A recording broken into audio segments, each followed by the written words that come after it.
WTVG Toledo, Bridges, with your host, Donnie Miller, connecting our community with information about issues and opportunities. Hey, good Sunday morning and welcome to Bridges. I'm so glad to have you here today. You know, there are very few things that we are faced with that send the kind of chills up our spine that hearing that you're diagnosed with cancer does. It's one of the most devastating diseases in this country, but I'm happy to know and happy to tell you that there are people out here who are fighting that good fight every single day. We're talking about that today, and then we're going to have the privilege in our second segment to talk to survivors of this disease. But first, I'd like to introduce you to two young ladies who are working very, very hard to raise money for the local Cancer Society to aid cancer, those folks who are on that journey with cancer, and provide lots of supplies, which we're going to show you in this segment, some really great things that are helpful. I'd like to introduce you to Sarah Foose, who's the Director of Income for the American Cancer Society locally. Hey, Sarah. Hi, Donnie. Thanks for having us here today. I am so happy to have you. And Bridget Root, who is the co-chair of the campaign, the Making Strides campaign this year. Thank you so much for coming. Thank you. Thank you for having us. First of all, let's say a little bit, let's introduce people a little bit to the Cancer Society locally. What are you doing out there? What can people expect from you when they call? Sure.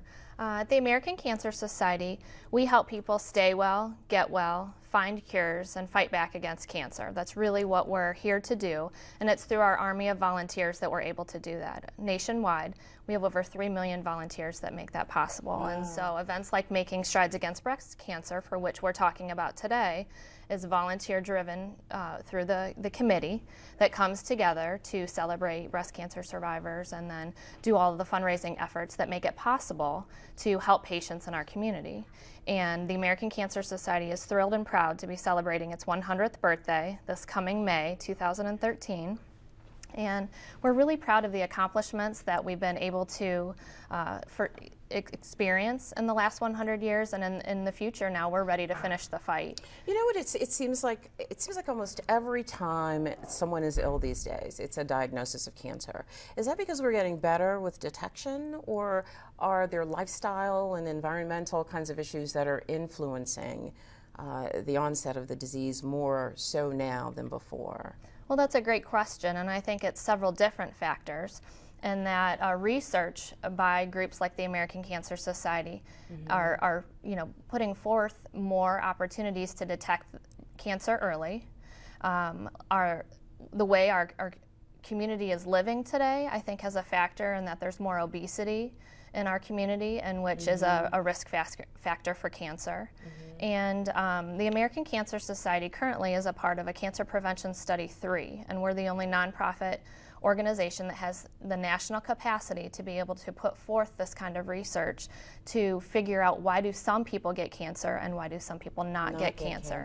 And we're actually enrolling folks between the ages of 30 and 65 who have never had cancer to be a part of this study the week of April 15th at the University of Toledo. And what exactly is their responsibility once they're in the study? This sounds fascinating. It is fascinating, and we've been enrolling folks across the nation for the last several years. 2013 is our last enrollment year, and by participating in the enrollment and signing up, you would make a commitment that week of April 15th during a time for which is posted on the website, ToledoCPS3.org, and you would make a 20 to 30 minute commitment to come and fill out a survey, give a vial of blood, do a waist measurement, and commit to then being a part of this longitudinal epidemiological study for the next 20 to 30 years. And so then the requirement is just filling out a survey that will come postal mail or email to the participant, asking them to fill out the survey of what's going on in their life. What a great way to be able to contribute to understanding this disease so much better. And again, if they're interested in being a part of that study? Certainly. There's more information at ToledoCPS3.org. Or, of course, you can go to cancer.org, our national website, to learn more. And we actually have that information for you at the end of the show today. We'll tell you how to get in touch directly with the office. Thank you. So if you need additional information on this particular event, involvement, this particular study, you can always call Sarah at the number that we're going to give you. And you are helping an awful lot, Bridget, in raising money for this local chapter. Right, and just to follow up on what Sarah was saying, I'm enrolled in the CPS3 study this year, and I'm very excited to be a part of that. And you know, this is a great way for people to get involved. When someone's diagnosed with cancer and you're a family member or a friend, you don't always know what to do to help. And this is a great way to help the American Cancer Society determine, you know, these factors that are causing cancer. So I'm excited about it, and I would really encourage people to get involved. What a great point, because frankly, we never know what to do to help. Right. You know, you never know what to say, you never quite know how to make a difference, you just know you want to make a difference, because there are very few of us these days who doesn't know somebody who has had this illness. So, yeah, we all want to be a part of helping to change. Right. And this is a great way. It doesn't cost you anything but your time, and it's a great way to give something back to those.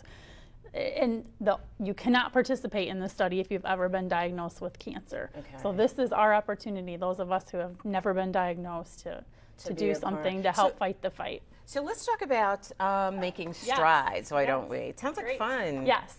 Making Strides is a walk that we've been doing for several years here in Northwest Ohio. It'll be held at Levis Commons on May 11th. It's always held on Mother's Day weekend. And Making Strides is a celebration of women who have been through the journey of breast cancer. And so we are there to celebrate the women who have survived breast cancer. And so women, survivors, family members will form a team, and they can do that through the website, www.makingstrideswalk.NW Ohio. I'm sorry, makingstrideswalk.org/NW Ohio, which I'm sure you'll have connectors to. But women and family members can form a team with, you know, your friends at work, your friends, you know, in the community, your church, whatever it might be. Form a group of women, start a team, and get involved. And this is a great thing. There are several events that move up to the 11th date, and I saw that Jonathan actually put the date on the screen for the Stroll for Strides event, which happens on Thursday, April 4th. You want to tell us a little bit about that? Yes, Stroll for Strides is another event to celebrate our survivors. It is shopping, so can't go wrong with shopping. Oh, yay. It is on Thursday, April 4th, and it's again held at Levis Commons.